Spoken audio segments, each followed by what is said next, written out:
थांजोबसिगोन बेनिफ्रायसो थांनो मोनदों मेट्र'जों बैलाय बेसे थांबाय मेट्र' दे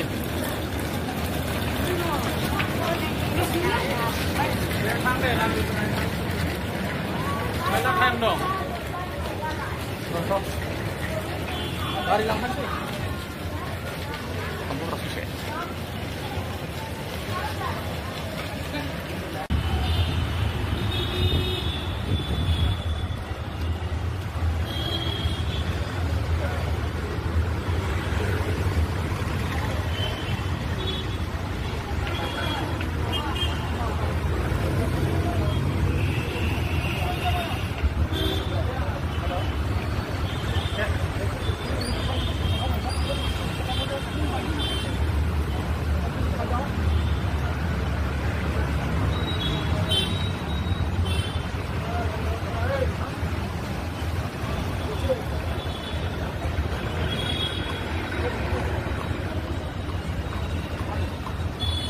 थांखो मानसिया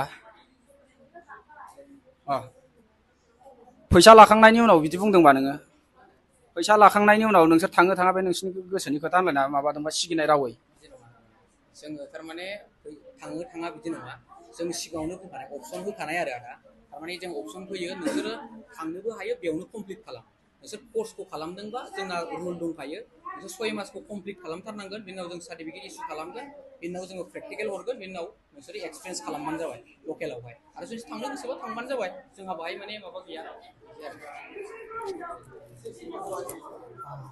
दा जोंनि तेलेंगाना बड' अइल पावर एसोसिएशननिफ्राय जों बेखौनो जेनेबा बिथांखौ बिथोन होयो नेक्स्टआव जाहाथे जोंनि बयबो रावबो जोंनि हारिनि फंबाय बिनानावमोनखौ जाहाथे आलाय सिलाय खालामा जुदि मोजाङै मोजां जुदि कनसालटेन्टखौ जुदि बिथाङा सालायदोङोब्ला जाय कनसालटेन्टनो होफैगोन बेखौ भेरिफिकेसन खालामग्रो आरो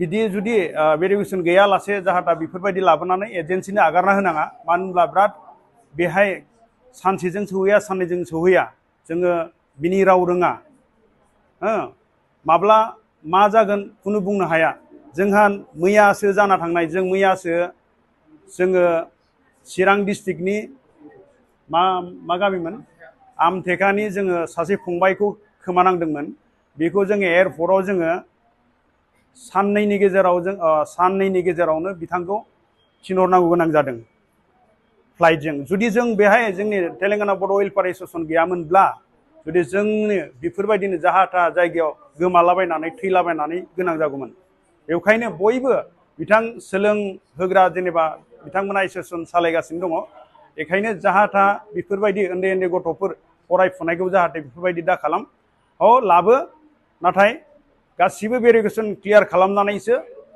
मा खामानिनि थाखाय लाबोदों बेखौ क्लियारफाइड खालामनानै लाबोनानै हो नेक्स्ट जोङो गोख्रोङै जोंनिफ्राय खावलायनाय जाहाथे बयबो रावबो जाहाथे बेफोरबायदि गोरोन्थियाव आगान दाहोफै मानो होनब्ला जों बेहाय स्ट्रिक्टलि एक्सन खालामनाय जागोन सोरबाफोर जुदि लाबोनो गोनां दंबावोब्ला सोरबाफोर लाबोदोंब्ला क्लियारफाइड खालामनानै लाबो नङाब्ला जों बिसोरनि इलिगेल जुदि खामानि मावोब्ला जों एक्सन खालामनाय जागोन बा लिगेलि मावोब्ला जों बेखौ सापर्ट होगोन जोंथ' दिनै जुदि न'खरफ्राव दङमोनब्ला जुदि सोरबा जुदि बयबो धोनिमोनब्ला जों जाहाथे बेहाय हाथा हामा जायगायाव जोङो बेहाय खामानि मावफैनाङामोन बेखायनो जोङो जायफोर फैग्रा बिथांमोनाबो मोजाङै मोजां मावनानै थां बा जाय बिथांमोना बिनानावमोनाथ' फरायनोसो फैदोंमोन दा बिसोरो मावफैनांबाय हाउस किपिं बेनिखायनो आरो इन्ट्राक्सन नेक्स्ट जाहाथे रावबो बेफोरबायदि गोरोन्थिखौ दामाव आङो जों तेलेंगाना बड' अइल पावर एसोसिएशननिफ्राय जों बेखौनो खावलायो जोंहा बेल' नङा मुम्बाइनिफ्राय बेंगलरनिफ्राय कर्नाटकानिफ्राय चेन्नाइनिफ्राय गासिबावबो जोंहा बयजोंबो कनसार्न दंजोबो जेसेबां जोंनि बर' अइल पावर एसोसिएशन दिल्लीसिम बेखायनो जोङो जोंनिफ्राय माबा मोनसे जुदि होजोंहाय मिथियोब्ला जों बेहायबो मिथियो होजोंनिफ्राय जों बेहाय फोरमायहरो बेनिफ्राय जों जुदि मिथिहोदोंबा होजोंहाय फोरमायहरो बेखायनो जोङो अराय सम जोङो जोंनि हारिखौ जुदि मोजाङै मोजां जुदि गोख्रोङै जुदि मोजां खालामलांनो सानोब्ला जाहाथे गोरोन्थि खामानिफोरखौ दा मावलाय। गोजोन्थों, आं बेखौनो बुंनानै। हायद्राबाद तेलेंगाना बड' एस'सिएशन वेलफेयारनि मानव गेदेर आफादगिरि नेहाथारि मानव गेदेर एडभाइजार आरो बे आदामोननिनो सारमोननिनो गासैबो बायदि बिबानाव थानाय साफ्रोमबो मावथि सोद्रोमा नोंथांमोन। बाथ्रा जाहैबाय जोंनि गथ'फ्रा गासै 31 जनमोन। लांफैनो फैनायाव जोंथ' गासैखौबो दोलो बोलो लाबोनो हाया, थाखा फैसानि खोथा जाहैबाय। जोङो नै फंबायजों आंजों गासै गार्जेनजों रायज्लायनानै जों सानैखौ फाथायहरदों। दा बाथ्राया जाहैबाय जे जोंहा मबाइला इउटुबाव होदों। इउटुबाव नुनानै बै जोंहा सोमदोन इउटुबारनि हगारनायाव जों नुनानै कन्टेक्ट नाम्बार मोनबाय। कन्टेक्ट नाम्बार मोननानै फोरिनाव आं कन्टेक्ट खालामबाय, मोनबाय, मिथिबाय अफिसा बबे जायगायाव। काजलगावनि डिपो अफिसनि खाथियावनो नांजाबनाय।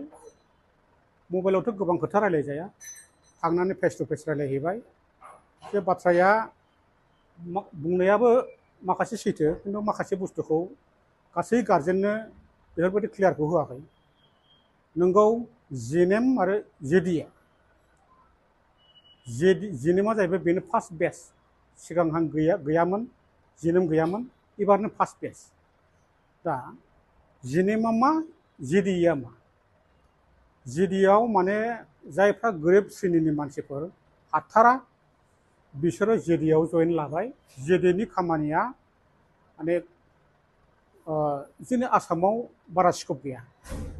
हजोंहाय मोजाङानो, हजोंनो लानो हायोबा लानो हायो, खिन्थु जोंनावहाय बाराहाय एक्सेप्टेबल नङा जेडिएआ। हजोंनो मावनानै जानो हागोन, मोजां बेथन मोनखायो बेबायदि होननायखाय ट्रेनिंआ 6 मास, कचिंआ जेडिएनि कचिंआ 6 मास। दानिया बेबायदि आसामाव जोंनि फिसाफोरखौ जोङो फोरोंनानै जे डिमान्ड गैलायाब्ला मा फोरोंहरनायनि लाब? जेडिएखौ होनबाय आरोखि आं। होमब्लालाय जिनेमालाय? जिनेमा जोंनि आसामावबो बिटिसिआव पावार दङ, साख्रि मोननो हानायनि पावार दं, डिप्ल'मा मोनगोन मोजाङै। होमब्लालाय इसेबां उसुबिदाखौ मानो लानो? बे मालायफोरनिखौ बुङाखै, आंनि बेक्तिगत माने बुंनाया जाहैबाय। साफ्रोमबो गार्जेनाव बुंनाया मा रोखोम, बे आंनि बुंनायखौ आं बुंनो लुबैदों, आं बेखौ क्लियारिफिकेसन होनो नागिरदों। होमबालाय आं जिनेमावनो खस्थ' खालामनायब्लाबो माबा माबि बुस्थु फानलु फानला खालामनानै 30,000खौ आं जगार खालामबाय। दानिया लाबाय, जाबाय, कमप्लिट जाबाय, खबर लाबाय थाबाय, क्लासखौ खबर लाबाय थाबाय। एक्सुवेलि जोङो गार्जेनजों गार्जेन खुनु दिन कपारेसन गैलायलाया, मिथिलाया। गार्जेन मिट गैया। जों गार्जेन मिट खालामजानो लुबैदोंमोन, खुनु गार्जेन मिट गैया। फैबाय थाबाय, फैबाय थाबाय, फैबाय थाबाय, क्लासा जालांबाय थाबाय। दानिया माबानिफ्राय थांबाय, बे जायगानिफ्राय थांबाय माबा लानो, मा होनना बुङो बेखौ, इन्टारभिउ लानो थांबाय। दानिया हेला मास मोनसे जाबायमोन खोमा। बेवहाय गथ'फोरखौ बुंहोबाय जेडिए बुं, जेडिए नङा होमबा गथ'फोर? जेडिए बुं। बाहायथ' गासिबो जेडिए नङा, जिनेमबो दङ। फिसाजोआ खोन्थाहैबाय, बाबा माथो जोंना जिनेम नङा, माथो जेडिएसो बुंहोबाय जोंखौ। बाहाय मोनसे गिनाय फैबाय आरोखि। जिनेम कर्सआ बोरै जेडिए जाखो? बेथ' आसरित खोथा। दानिया बिदिनो जाबाय थाबाय, जाबाय थाबाय। दाना माबा जोब्बाय, दाना नै माबा फर्म फिलआप खालामनांगौ बोथोर फैबाय।